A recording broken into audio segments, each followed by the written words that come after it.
क्या आप जानते हैं कि भारतीय सेना अब दुश्मनों को हराने के लिए पुराने तरीके छोड़ रही है?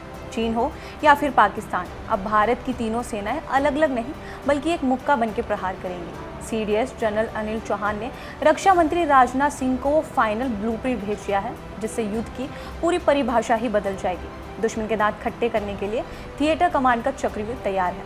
आखिर क्या है ये थिएटर कमांड? कैसे ये भारत को दुनिया की सबसे सैन्य शक्ति बना देगा? नमस्कार, आप देख रहे हैं अनकोड मीडिया। मैं हूं मोहिनी सिंह। भारतीय रक्षा क्षेत्र में एक बहुत बड़ी खबर सामने आई है। सालों की प्लानिंग, रिसर्च और विचार विमर्श के बाद सीडीएस जनरल अनिल चौहान ने इंटीग्रेटेड थिएटर कमांड का यानी आईटीसी का फाइनल प्रस्ताव सरकार को सौंप दिया है। इसका सीधा मतलब है कि अब युद्ध के मैदान में आर्मी, नेवी और एयरफोर्स अलग अलग टुकड़ियों में नहीं बल्कि एक ही कमांडर के नीचे काम करेंगे। इसे भारतीय सैन्य इतिहास का सबसे बड़ा सुधार माना जा रहा है। इस प्रस्ताव के मुताबिक भारत में मुख्य रूप से 3 थिएटर कमांड बनाए जाएंगे। आइए समझते हैं कि ये कैसे काम करेंगे। सबसे पहले मैरीटाइम थिएटर कमांड। इसका मुख्यालय कर्नाटक के कारवार में होने की संभावना है।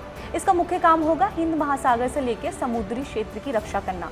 अब समुद्र में सिर्फ नेवी नहीं बल्कि नेवी के साथ एयरफोर्स के फाइटर जेट्स और कोस्टल आर्मी यूनिट्स भी इस कमांड के नीचे काम होंगे। इसी कमांड के नीचे काम करेंगे। यह कमांडर चीन की बढ़ती समुद्री दादागिरी को खत्म करने के लिए काफी मददगार होगा। दूसरा है वेस्टर्न थिएटर कमांड। इसका केंद्र जयपुर में हो सकता है। इसका पूरा फोकस पाकिस्तानी सीमा पे होगा। यहाँ रेगिस्तान से लेकर बर्फीले पहाड़ों तक थल सेना और वायु सेना मिलकर दुश्मनों पर बिजली की तरह टूटेंगी।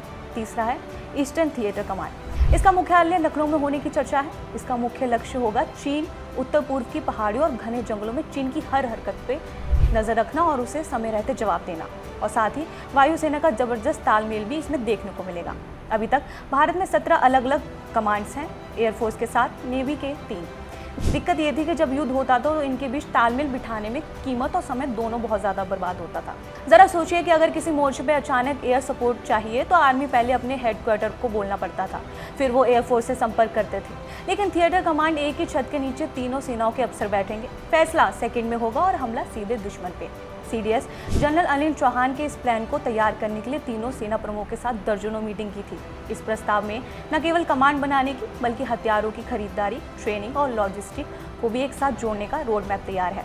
इससे न केवल युद्ध की क्षमता बढ़ेगी बल्कि सरकारी खजाने पे भी पड़ने वाला भार जो है वो कम होगा, क्योंकि अब संसाधन शेयर किए जाएंगे। भारत का यह कदम देख ड्रैगन और पड़ोसी मुल्क परेशान हैं। अमेरिका, रूस और चीन पहले से ही थिएटर कमांड सिस्टम पे काम करते हैं। अब भारत के इस इंटीग्रेटेड अवतार से सीमा पे हमारी ताकत कई गुना ज़्यादा बढ़ जाएगी, खासकर लद्दाख और अरुणाचल जैसे इलाकों में जहाँ पल पल की खबरें और त्वरित एक्शन जरूरी है।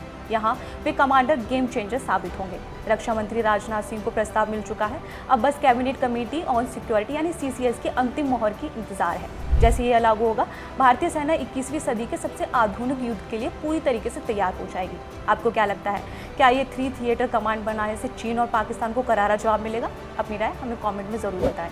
और अगर आपको देश से जुड़ी सुरक्षा की ये जानकारी पसंद आई हो तो वीडियो को लाइक करें, शेयर करें, हमारे चैनल को सब्सक्राइब करें।